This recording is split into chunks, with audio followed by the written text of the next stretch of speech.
20th Century Fox released another trailer for Deadpool 2 on March 22nd, and along with delivering more of the mouthy mercenaries' trademark humor, the preview offered more details about the film's plot, some of the new characters that will make their debut in the film. Deadpool 2 is an upcoming American superhero film based on Marvel comic character Deadpool.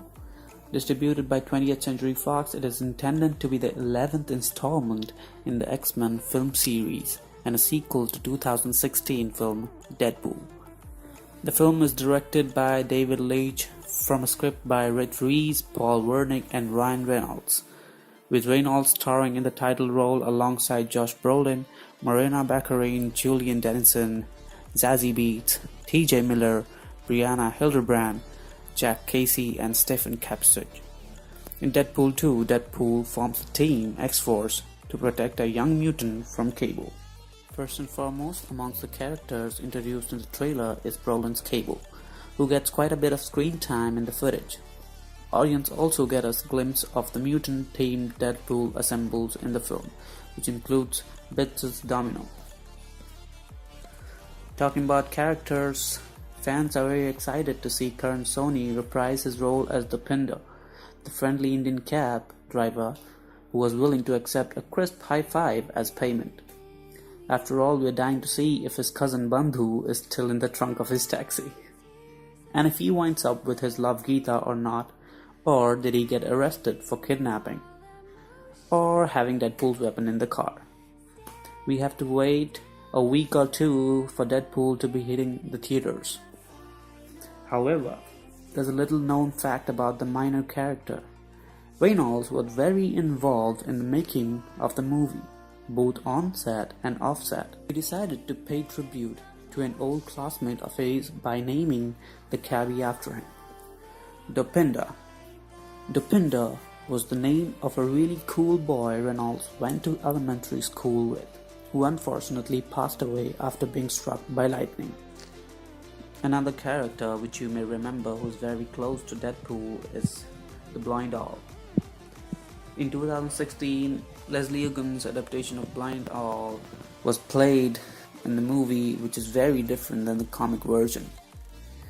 In the film, Deadpool meets Owl through an ad on Craigslist, and not much is known about his blind roommate besides her affinity for cocaine and to do laundry together and share a love for IKEA furniture.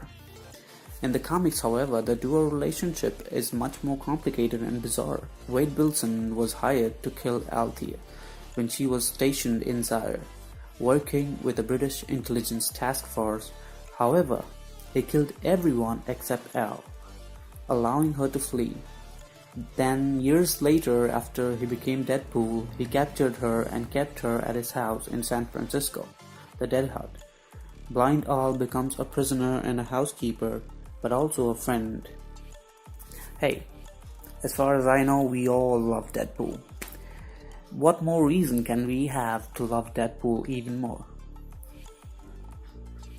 So little do we know, Deadpool is actually an organ donor, with the intent that our viable organs will be given to someone else in need after we die, but it's a bit different in Pool's case because he technically can't die. Shit. Did I leave the stove on?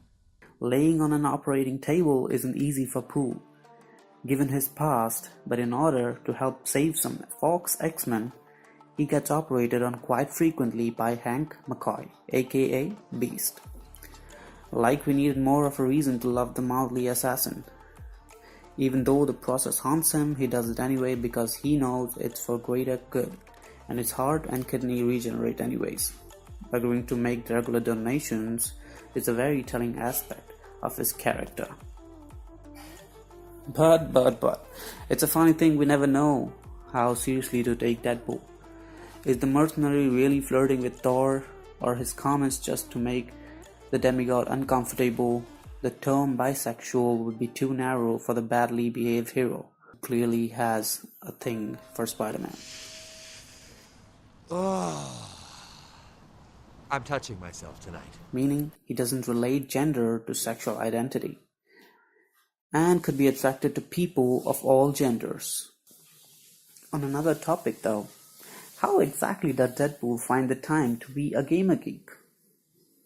So saving the world, one would think Pool wouldn't be able to kick ass in the world of Warcraft 2. The greatest thing about Deadpool is that he knows he is Deadpool.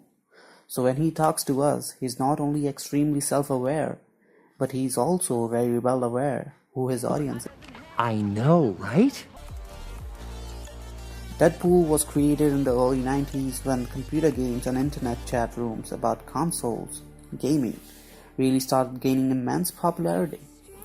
It's only natural Pool would be a gamer too. He grew up with it after all. Of course, Deadpool is the star of his own video game series, but he also enjoys playing everything from Call of Duty and Legends of Zelda to trying to catch Pokemons in Pokemon Go. I don't think we play that anymore. Out of all the characters though, one character caught the attention of the audience and his name was Cable. Fans have been waiting for Cable to come to theaters ever since the first X-Men movie debuted in 2000. But up until now, the silver-haired time traveler has been a forgotten man. Thankfully, that will change with Deadpool 2, and he'll be played by Josh Brolin, who also made another superhero movie appearance just a week ago as the villain Thanos in Avengers Infinity War. Remember this guy? Yeah, that's him. In the comics, Cable and Deadpool are frequent partners. They even had their own team-up series a few years back, and that dynamic will play out in the sequel. The characters are so intertwined, there were talks of possibly having him in the original sequel. There was always debate whether to put him in the original, and it felt like they needed to set up Deadpool and create his world first, and then bring those characters into his world in the next one. Cable is actually the son of X-Men member Cyclops and a clone of Jean Grey named Madeleine Pryor. That's probably the least confusing thing about him, to be honest. While the movie might not deal with all that history, expect Cable to still play a big role in the story. Last but not least, according to sources, the studio will use the sequel post-credits scene to introduce the X-Force characters, Sunspot and Feral, into the universe. While Shatterstar will fight alongside Deadpool during the film, the three new characters would then reportedly go on to star alongside Deadpool, Cable, and Domino in X-Force. Well, that's it for today's video, guys. I hope you liked it. Make sure to leave a like and please subscribe to the channel to help us grow. Thank you for watching. You're still here. It's over. Go home.